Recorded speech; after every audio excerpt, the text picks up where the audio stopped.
News 46 is brought to you by Smitty's Cards and Coins. Would you like to know what your collectibles are worth? Come by 2281 Postal Road, Unit 4, across from the post office. News is also brought to you by J.K. Nelson Law. Call 727-9900 today for your free consultation. If you need a lawyer, you need Nelson.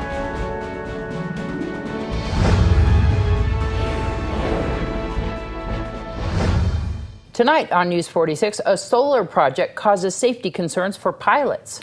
A veteran and his family need your help. And cops and firefighters battle in the Top Gun Challenge. News 46 starts now. You're watching KPVM News 46 with Deanna O'Donnell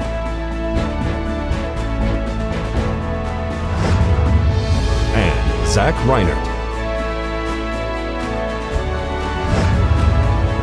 News 46, local coverage you can count on. Good evening. It's Tuesday, May 10th, 2016. I'm Deanna O'Donnell. And I'm Zach Reinert for News 46. The Federal Aviation Administration has updated its rules about solar projects at or near airport facilities. One key aspect of the rules is guidelines about how to avoid instances of glare, potentially dangerous reflections off of solar equipment. The Calvada Airport is privately owned, and solar plants don't have to follow the same rules put forth by the FAA. Pilots are concerned about the glare they say they are getting off the panels already installed at the facility off Simpson Road. The community solar plant is owned by Valley Electric Association and built by Bombard Renewable Energy. Roy Mankins invited News 46 to his location to see what he is concerned about.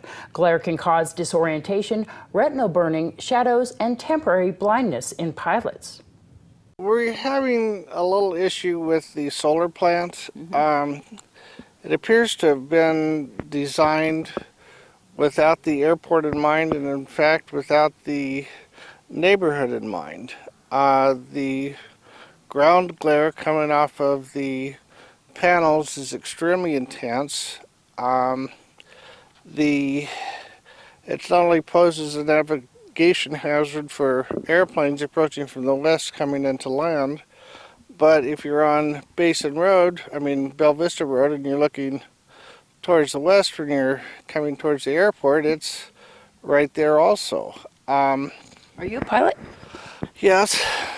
Has this been causing issues? It's, if you're coming from the west, you actually can't look at the airport because of the glare coming off of the panels. If you're coming from the north and south, not so much. The problem is we're an untowered field, so we like to have people approach midfield so they can actually look out the window, make sure there's no airplanes taxiing or getting ready to take off before they enter their landing pattern. They could have put different types of panels on this solar plant that cut down on the glare? Yeah, there's panels that have a textured surface, and the panels with the textured surfaces, what they do is they break up the light bouncing off the panels, and then it'll look like a flashlight instead of a spotlight. And so what's going on now? Because I know that you spoke to Bombard on several occasions and asked if there's any way that they could fix this problem. This solar plant isn't even completely built right. There's only 2 rows of panels up so far. Something like that, and we're going to have 80 acres in total. And basically what they told me was the panels had been ordered, the engineering had been done. They did not have to comply with any FAA regulations because we were a private airfield, so as far as they were concerned, it's over. Quite frankly, we don't know what to do about it. We're not a federal airport, so as such we have no protection from the government.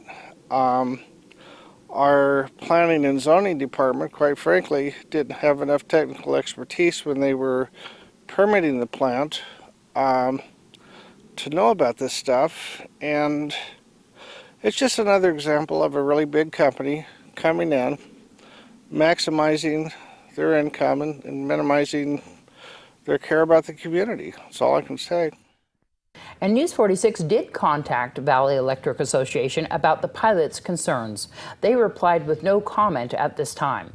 If you would like to contact Roy, his number is 775-910-9289. The Simpson family needs your help. They're a family of 8 who just moved into town. We spoke to the veteran, his wife, and 6 kids this morning in our studios. I have a brother that lives here in town.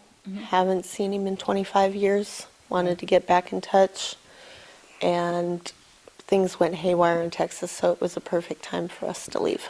So moving the family was a big feat, I'm sure, just to get them over here. Yes, it was small vehicle, but we made everything work, and everything we owned was in the back of it. John, you're a veteran? Yes, ma'am. Tell me about yourself. 23 years, active in reserve time, flew in the P3 Orion, had 4 different types of cancer. Other than that, How's everything going? Right now, it's been a little bit of a struggle. We're trying to find a home that we can afford that has a minimum of 4 bedrooms. Because of all our kids, we have to have a minimum. And right now, we have had lots of help from the veterans organizations here in Pahrump to be able to get food and a place to stay temporarily until we do find a home. Can't afford much more than about $1,000 a month, but they have been very willing to help us find where everything is here in town, take us around, and get us into the different organizations for assistance. So what you guys are looking for is right now a place that you can stay, that you can rent, that's relatively cheap. How's the job going? Are you guys working right now or what? Eventually, I'll be working from home. I have a degree in medical transcription. With his disability, he is unable to work. What else do you guys need? We will be needing everything to set up a home because we have no furniture, no pots and pans, nothing. We do have the ability to get food on our own. It's just not having a place to store anything. How can people contact you? You can call me on my cell phone, 469-835-9196. The Top Gun Challenge was held at Spring Mountain Motorsports recently. The charity event consisted of a Corvette autocross competition between the Nye County Sheriff's Department and Pahrump Valley Fire and Rescue. All proceeds raised have been donated to local organizations and charities. In the end, the Nye County Sheriff's Office took the title. Here is Sheriff Sharon Worley, Fire Chief Scott Lewis, and General Manager of Spring Mountain Motorsports, Dave Petrie. You know what, we wanted to try and do something to give back to the community. You know, the Sheriff Department and the Fire Department's always been there for us when we've needed them, and we thought it'd be fun to give back something to them, but also kind of create a little bit of team building and a little bit of competitiveness between the 2 departments. So they're out here today, they're running. So far I've heard the Fire Department's a little bit ahead, a little bit quicker than the police officers, but I think this afternoon we'll see maybe the officers will get a little bit quicker.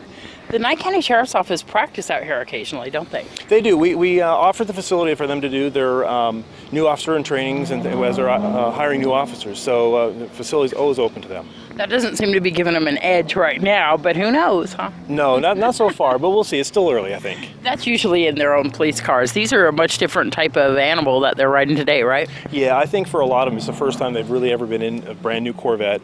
So we've got the Stingrays ready for them, and I think it's a little bit different for them. So there's a lot of horsepower, so it's a little wet this morning. It's drying up now, but it's going to be a fun, competitive afternoon, I think. Well, we're having a very friendly team competition. Yeah. Between the fire department and the sheriff's office. And these Corvettes here at Spring Mountain Motorsports, tell me about the difference in the training that you guys have on the job in racing these kind of vehicles.